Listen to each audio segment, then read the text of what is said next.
तो दोस्त आज पहले वनडे मुकाबले के तीसरे दिन आया बल्ले से विराट कोहली का तूफान तो गेंद से आया जसप्रीत बुमराह का तूफान और इन दोनों बल्लेबाजों ने गेंदबाजों ने रचा इतिहास। तो नमस्कार दोस्तों, स्वागत है आपका एक बार और हमारे चैनल क्रिको माई क्रिकेट में। तो जैसा कि दोस्तों आज भारत और साउथ अफ्रीका के बीच सेंचुरी में पहले टेस्ट मुकाबले का तीसरा दिन का खेल खेला गया, जहां पर बल्लेबाजी में विराट कोहली तो गेंदबाजी में जसप्रीत बुमराह का तूफान देखने को मिला। तो दोस्तों इस मुकाबले का पूरा हाईलाइट हम आपको बताएंगे शुरुआत से ही। उससे पहले आप सभी को क्या लगता है, क्या भारतीय टीम पहला टेस्ट मुकाबला जीत पाएगी? कमेंट में अपनी कीमती राय जरूर बताइएगा। तो चलिए दोस्तों हम आपको बताते हैं तीसरे दिन का खेल का पूरा हाईलाइट शुरुआत से ही। तो दोस्तों आज भारतीय टीम की तरफ से शुरुआत अच्छी की और भारतीय टीम ने आज पहले 5 ओवर तक एक भी बाउंड्री नहीं दिया। तभी 73 ओवर डालने प्रसिद्ध कृष्णा की एक ही ओवर में 2 शानदार चौका लगाकर अपने पारी का आगाज किया। वह थी प्रसिद्ध कृष्णा की गेंद पर। तो वही दोस्तों फिर से 75 ओवर डालने प्रसिद्ध कृष्णा की एक ही ओवर में 2 शानदार चौका लगाया ड्रेन इल्गर ने और अपना 150 रन पूरा कर लिया। और दोनों ही बल्लेबाज आज अच्छी लय में नजर आ रहे थे और उन्होंने दोनों ही बल्लेबाज आज भारतीय गेंदबाजों को टारगेट पर लेना शुरू कर दिया। तभी 78 ओवर डालने शार्दुल ठाकुर की चौथी गेंद पर मार्को जॉनसन ने बिहाइंड स्क्वायर की दिशा में एक शानदार चौका लगाया। तो उसके बाद फिर से 80 ओवर डालने शार्दुल ठाकुर की पहली ही गेंद पर 2 शानदार चौका लगाया मार्को जॉनसन ने और इसी के साथ दोनों ही बल्लेबाजों के बीच 50 रन की पार्टनरशिप हो चुकी थी। उसके बाद 84 ओवर डालने आए मोहम्मद सिराज की पहली गेंद पर ड्रेन इल्गर ने स्क्वायर ऑफ दी विकेट की दिशा में एक शानदार चौका जड़ दिया और अब दोनों ही बल्लेबाज पूरी तरह से खुलकर बल्लेबाजी कर रहे थे। तभी 88वां ओवर डालने आए फिर से मोहम्मद सिराज एक ही ओवर में 2 शानदार चौका लगाकर अपने अर्थ तक पूरा कर लिया मार्को जॉनसन ने। उसके बाद फिर से 89 ओवर डालने और शार्दुल ठाकुर की पहली गेंद पर ड्रेन इल्गर ने मिड विकेट की दिशा में एक बेहतरीन चौका लगा दिया और अभी दोनों ही बल्लेबाज नई शानदार पारी की खेलते हुए 95 रन की पार्टनरशिप हो चुकी थी। तभी उसके बाद 90 ओवर डालने आर अश्विन की दूसरी गेंद पर एक फिर शानदार चौका एक्स्ट्रा कवर की दिशा में लगाया मार्को जॉनसन ने और इसी के साथ अब दोनों ही बल्लेबाजों के बीच 100 रन की पार्टनरशिप हो चुकी थी। इसके बाद 93 ओवर डालने शार्दुल ठाकुर की चौथी गेंद पर फुल शॉट के जरिए एक बेहतरीन चौका लगा ड्रेन इल्गर ने।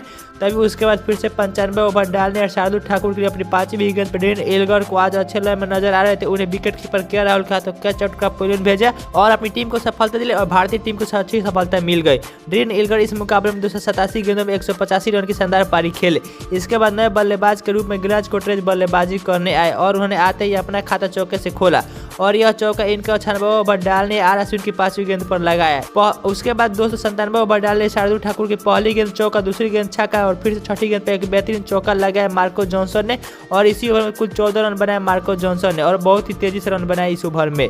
तब ये दोनों ही बल्लेबाज अब तेजी से रन बना रहे थे। तभी 99 ओवर डालने प्रसिद्ध कृष्णा की दूसरी गेंद पर एक बेहतरीन लॉग ऑफ की दिशा में छक्का लगाया गिलराज कोटरेज ने और यह भी आज अच्छे लय में नजर आ रहे थे। तभी 100 ओवर डालने आर अश्विन ने अपनी पहली गेंद पर गिलराज कोटरेज को मोहम्मद सिराज के हाथों कैच आउट का पॉइंट भेजा और अपनी टीम को सफलता दिलाई और भारतीय टीम को 7वीं सफलता मिल गई।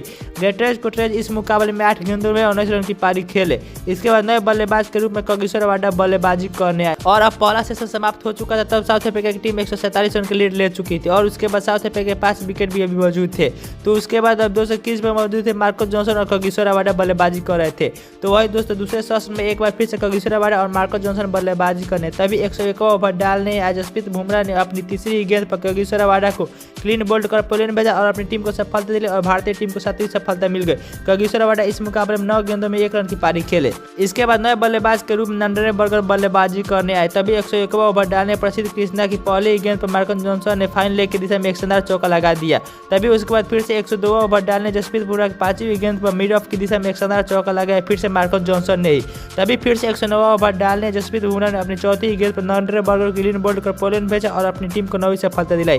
नंडरे बर्गर इस मुकाबले में अपना खाता भी नहीं खोल पाया और साथ ही टीम 409 रन बनाई, 4 ऑल आउट हो गई। तो वही दोस्त भारतीय टीम की तरफ से रोहित शर्मा और यशस्वी जायसवाल पारी की शुरुआत करने उतरे और इन दोनों से यह उम्मीद थी कि दोनों ही भारतीय टीम को एक शानदार शुरुआत देंगे और इसकी शुरुआत यशस्वी जायसवाल ने दूसरे ओवर डालने नंडरे बर्गर की दूसरी गेंद पर शानदार चौका लगाकर किया और यशस्वी जायसवाल ने यह बेहतरीन चौका ड्राइव के जरिए लगाया। तभी इसके बाद दोस्तों तीसरा ओवर डालने कागिसो रबाडा ने अपनी 5वीं गेंद पर रोहित शर्मा को क्लीन बोल्ड कर पॉइंट भेजा और भारतीय टीम को पहला झटका दिया। रोहित शर्मा इस मुकाबले में 8 गेंदों पर अपना खाता भी नहीं खोल पाए और पॉइंट लौट गए। इसके बाद नए बल्लेबाज के रूप में शुभम गिल बल्लेबाजी करने आते ही शुभम गिल ने 5वां ओवर डालने फिर से कागिसो रबाडा के एक ही ओवर में 2 शानदार चौका जड़ दिया और आज ये अच्छी लय में भी नजर आ रहे थे। तभी छठा ओवर डालने नरेंद्र बर्गर की अपनी तीसरी गेंद पर यशस्वी जायसवाल को विकेट कीपर बिराने के हाथों क्या झटका पोलैंड भेजा और अपनी टीम को सफलता दिलाई और भारतीय टीम को दूसरा झटका दिया। यशस्वी जायसवाल इस मुकाबले में 18 गेंदों पर 5 रन की पारी खेले। इसके बाद नए बल्लेबाज के रूप में विराट कोहली बल्लेबाजी करने तभी फिर से 7वां ओवर डालने आए कगिसोर रबाडा ने अपनी पहली गेंद पर आउट साइड की दिशा में एक बेहतरीन चौका जड़ दिया। शुभम गिल इसके बाद 11वां ओवर डालने मार्कस जॉनसन के एक ही ओवर में 2 शानदार चौका जड़ दिया विराट कोहली ने और अब दोनों ही बल्लेबाज पूरी तरह से सेट हो चुके थे और तेज गति से रन बनाने लगे। तभी 13वां ओवर डालने आए गिलक्रिस्ट कोट्रेज की 5वीं गेंद पर स्क्वायर लेग की दिशा में एक बेहतरीन चौका लगाया विराट कोहली ने। इसके बाद 13वां ओवर डाले मार्कस जॉनसन की दूसरी और तीसरी गेंद में बेहतरीन 2 चौका लगाया शुभम गिल ने। तो कभी कभी करते हुए मार्कस जॉनसन ने अपनी इसी ओवर की छठी गेंद पर शुभम गिल को क्लीन बोल्ड कर पोलैंड भेजा और अपनी टीम को सफलता दिलाई और भारतीय टीम को तीसरा झटका दिया। शुभम गिल इस मुकाबले में 37 गेंदों पर 26 रन की पारी खेले। इसके बाद नए बल्लेबाज के रूप में श्रेयस अय्यर बल्लेबाजी करने आए तभी 15वां ओवर डालने गिलक्रिस्ट कोट्रेज की 5वीं गेंद पर एक्स्ट्रा कवर की दिशा में एक बेहतरीन चौका लगाया विराट कोहली ने। इसके बाद 16वां ओवर डालने मार्कस जॉनसन ने अपनी तीसरी गेंद पर श्रेयस अय्यर को स्क्वायर लेग की दिशा में एक शानदार चौका जड़ दिया और इसी के साथ अब चाय काल का समय हो गया और अभी तक भारतीय टीम 65 रन बना लिए। इसके बाद दोस्तों जब तीसरा सत्र चालू हुआ तो दोस्तों 17वां ओवर डाले मार्कस जॉनसन ने तीसरी गेंद पर एक बेहतरीन स्क्वायर लेग की दिशा में चौका लगाया विराट कोहली ने। तभी इसी ओवर में कमबैक करते हुए मार्कस जॉनसन ने अपनी 5वीं गेंद पर श्रेयस अय्यर को क्लीन बोल्ड कर पोलैंड भेजा और अपनी टीम को चौथा सफलता दिलाई और भारतीय टीम को चौथा झटका दिया। श्रेयस अय्यर इस मुकाबले में पूरी तरह से फ्लॉप रहा और 12 गेंदों में 6 रन की पारी खेली।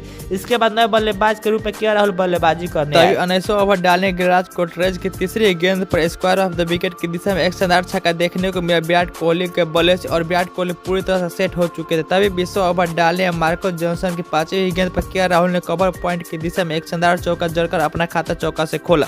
तभी 21वां ओवर डालने कोट्रेज की एक ही ओवर में 2 शानदार चौका लगाए विराट कोहली ने और इसी के साथ विराट कोहली अब 47 रन पर पहुंच चुके थे।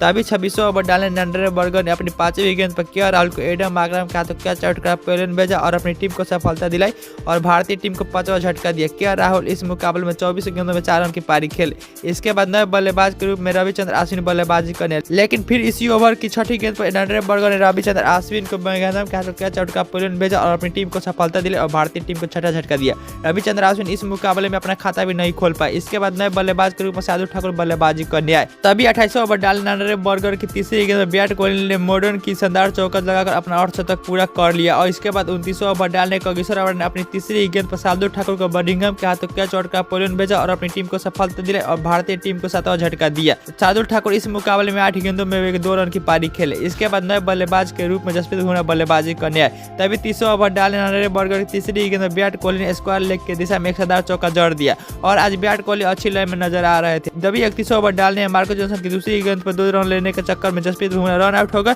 और भारतीय टीम को 8वां झटका लगा। जसप्रीत बुमराह आज अपना खाता भी नहीं खोल पाए। इसके बाद नए बल्लेबाज के रूप में मोहम्मद सिराज बल्लेबाजी करने और आते इन्होंने 32वां ओवर डालने नरेंद्र बर्गर की तीसरी गेंद पर एक शानदार चौका लगाया मोहम्मद सिराज ने मिड ऑन की दिशा में।